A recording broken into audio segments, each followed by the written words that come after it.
Nou, als we die hervormingen goed willen doorvoeren en duurzaam willen doorvoeren, is het natuurlijk ongelooflijk belangrijk dat het eigenaarschap en het draagvlak daarvoor bij het land is waar die hervorming moet plaatsvinden. En dat is denk ik wel een van de belangrijkste lessen die we hebben geleerd in de afgelopen tijd. Het opleggen of het afdwingen van iets wat een land niet wil, is iets wat niet werkt.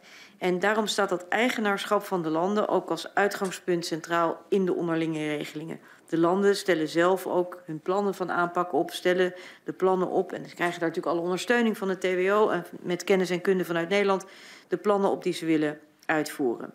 En ik denk dat het, als we achteraf terugkijken, kunnen constateren dat we sommige onderdelen van het COHO-proces veel meer gezamenlijk hadden moeten doen.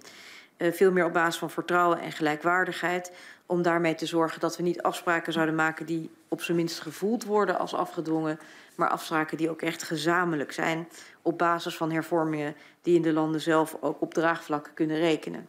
En het is ook belangrijk om hierbij nog een keer te zeggen dat ook in dit proces het zo is dat wanneer er sprake is van hervormingen waar bijvoorbeeld wetgeving voor nodig is, waarvoor de landsverordeningen moeten aangepast worden, dat dan natuurlijk altijd ook nog de lokale parlementen aan zet zijn.